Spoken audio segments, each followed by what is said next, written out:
Salut à tous, comment... Mais tu vas te lever du milieu, oui. Oui, c'est à toi que je parle. C'est pas possible ça, hein. Oui, excusez-moi, il est juste super excité depuis que j'y ai dit que j'allais faire l'intro avec lui. Alors je vous dis pas dans l'état que ça le met. Il est comme ça. Parce que ça, c'est pas la première prise, hein. Ah non, non, non.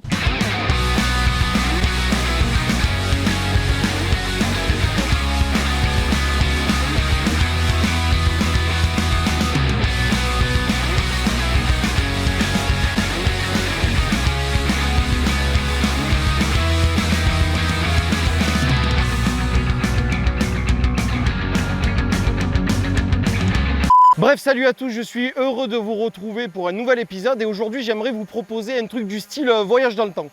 Il y a quelques semaines, en fait c'était le lendemain de la vidéo sur les paramoteurs McFly. D'ailleurs si vous la cherchez, elle est là. Les potes et moi, nous avons été cordialement invités à venir faire un petit vol dans le Périgord. Alors je sais, vous allez me dire que c'est pas non plus la destination rêvée des Français. Non, j'aime bien, ça fait vacances. Mais si je vous dis que dans le Périgord, les montgolfières et les châteaux poussent aussi rapidement que l'acné sur le front d'un ado de 15 ans. Je demande pardon. Eh oui, ça change tout. Alors sans plus attendre, je vous propose de découvrir avec moi ce qui constitue l'un de mes plus beaux souvenirs de vol. Mais ça, c'est dans 5, 4, 3, 2, 1, générique!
On est parti.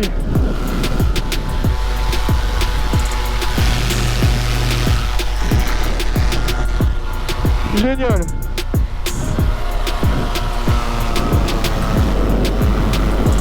Allez, interception de montgolfière.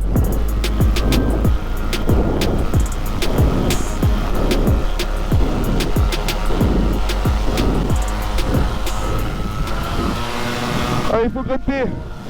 On en a deux à droite, une à gauche. On va aller chercher Fabrice qui est juste au-dessus. 7400 tours et tout va bien à bord.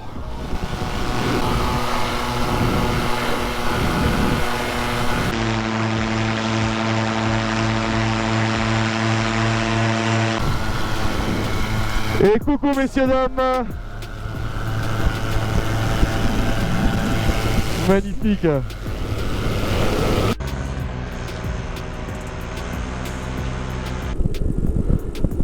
Allez, on fait un petit tour du ballon. Oula, ça secoue un peu.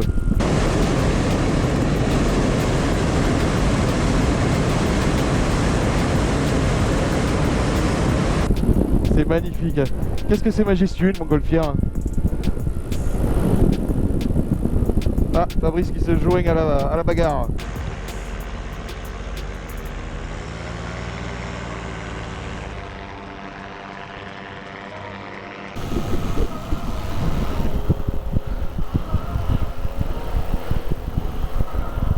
Impeccable. Petit volant de patrouille à côté de la montgolfière.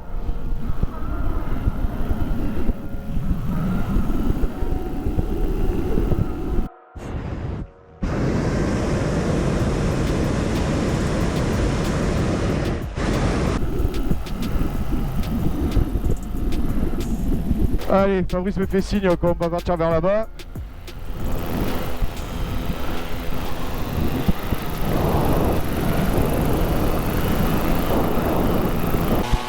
On va quand même faire un petit tour de montée pour se sortir de cette altitude au-dessus des arbres. On prévoit la panne moteur, on ne sait jamais. Voilà, impeccable. Vous voyez, coup de sécurité, on est récompensé. J'ai pris un peu d'altitude, ça m'a permis de voir les champs devant moi en cas de problème. Alors là qu'on a un peu de temps, je vous disais tout à l'heure qu'il ne faut surtout pas passer en dessus ou en dessous d'une montgolfière, que ça peut être très dangereux. Tout simplement parce que de côté ça ne risque rien, parce que la montgolfière se déplace dans la masse d'air. Mais au niveau de la montée et de la descente, le pilote, si il actionne son brûleur, il peut avoir une certaine latence au début, mais la montgolfière peut monter extrêmement vite. Donc si vous passez pile poil au-dessus à ce moment-là, patatras, catastrophe. De plus, il y a énormément de chaleur au sommet du ballon. Et si le pilote décide de relâcher un peu d'air chaud pour descendre et que vous passez au-dessus à ce moment-là, patatras encore une fois. Et inversement dessous, bien sûr, si vous passez dessous au moment où la montgolfière est en train de descendre, patatras également. Oui, je sais, ça fait beaucoup de patatras. Bonjour vous. Magnifique petit château en face.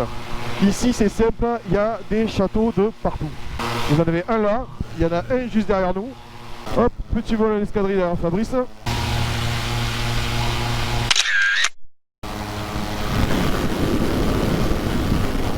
On se vole en patrouille magistrale. Alors que voilà les trois montgolfières. Alors moi je les vois, mais je pense que vous êtes un peu trop loin pour le voir. Mais je vous disais qu'il y avait plein de châteaux. Il y en a un là, un en face, je pense que vous le voyez mieux. Un là-bas, un ici. C'est le pays du château. Qu'est-ce que tu fais là, toi? T'es venu t'amuser au-dessus de ma voie là. Je vais te faire signe à Fabrice, lui demander s'il veut qu'on aille retourner autour des montgolfières un peu. Il m'a dit oui. En tout cas, l'aérologie est très très calme. Du velours. C'est cela, oui, oui, oui. Regardez, je ne sais pas si vous le voyez bien d'ici, mais la montgolfière du dessus, regardez le taux de montée qu'elle a, c'est dingue. Et c'est ce que je vous disais tout à l'heure, une fois que l'enveloppe a chauffé, ça grimpe comme pas possible.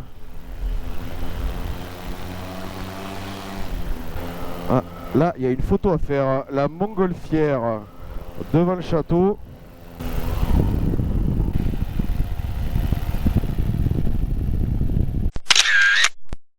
Regardez-moi ça comme c'est magnifique. Alors bien évidemment la montgolfière elle peut passer juste devant parce qu'elle fait pas de bruit, ou très peu. Nous c'est pas pareil, donc on passe à distance. Ah regardez, il y a des arbres de jet sur le toit, des catapultes. Ah ouais, elle a vachement grimpé la montgolfière. Elle est quittée du regard, c'est impressionnant ce qu'elle a grimpé. Bon alors si vous cherchez Fabrice, il est là-haut. Hein. Je me demandais où il était, il a un peu grimpé entre temps. Alors que revoilà notre château. Alors, je suis pas un expert, je sais pas si vous appeler ça un château, mais en tout cas ça ressemble à une fortification. Et à droite vous avez une petite chapelle là, magnifique. Et le jardin on dirait qu'ils ont fait comme un labyrinthe. Oh là là, les maisons troglodytes juste en face. C'est dingue cette région, on va de surprise en surprise. C'est superbe. Regardez ça, ces maisons qui sont incrustées dans la falaise. Et encore un château à gauche. Oh c'est dingue. Ils ont eu une promo sur les châteaux ici. La promo du jour. Un château acheté, un château acheté. Vous me prenez vraiment pour un con? Oui. Ah ouais mais là attendez, pas pareil, c'est stylé là. Là vous avez le château et à côté vous avez la piscine. Alors je pense pas que la piscine soit d'époque, mais bon ça reste stylé.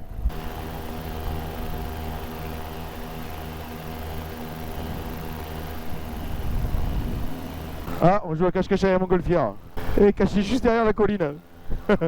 Je te vois. Ah mais non, on le sait poser cette demoiselle. Allez, on la tient droite, on la tient droite. Alors là, je confirme, c'est vraiment pas le moment de passer au-dessus. Il y a le dessus complètement ouvert.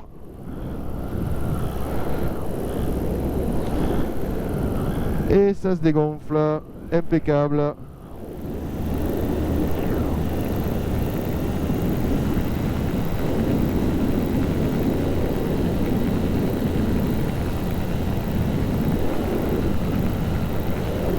Et voilà qui est fait, impeccable. Bon, on va essayer de retrouver mon acolyte. Il est là. Les montgolfières ont complètement disparu. Elle doit être au-dessus de la couche nuageuse.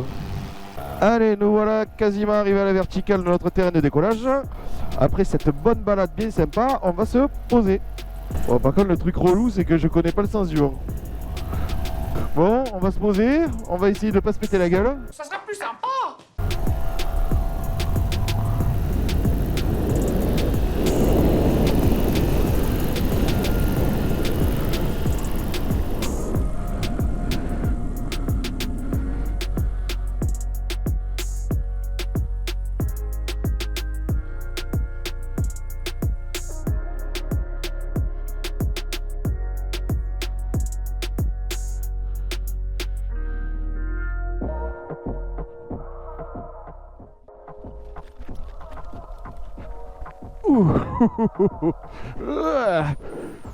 Oh.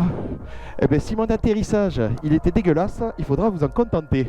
Parce que je n'arrivais absolument pas à voir le sens du vent. J'avais beau regarder les arbres, des bannières, des machins, je ne voyais strictement rien. Donc voilà. Je suis au sol, j'ai rien cassé, c'est impeccable.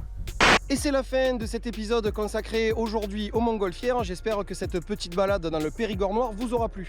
Avant toute chose, j'aimerais remercier chaleureusement les pilotes de Montgolfière et Château qui m'ont permis de réaliser cette vidéo. Si vous avez l'occasion de passer dans le coin, eh bien surtout n'hésitez pas à aller leur rendre une petite visite. Ce sont vraiment des gens au top. Et d'ailleurs, je vous mets le site ici et le lien direct dans la description. Si cette vidéo vous a plu, eh bien désormais vous savez quoi faire. Lâchez-lui un petit pouce bleu des familles et ça me fait toujours super plaisir. Si vous avez des questions, que ce soit sur les montgolfières, sur la région que je viens de survoler ou tout simplement sur la chaîne, eh bien vous pouvez les déposer dans l'espace commentaire situé juste en dessous. Et si le cœur vous en dit et que ce n'est pas déjà fait, eh bien vous pouvez vous abonner à Run to the Sky sur YouTube, mais aussi me suivre sur Facebook, Twitter et Instagram pour vous tenir au courant de l'actualité de la chaîne et de la sortie de mes prochaines vidéos. En attendant, moi je vous dis à la prochaine pour un nouvel épisode, mais d'ici là, n'oubliez pas, volez et vous saurez pourquoi les oiseaux chantent. Salut!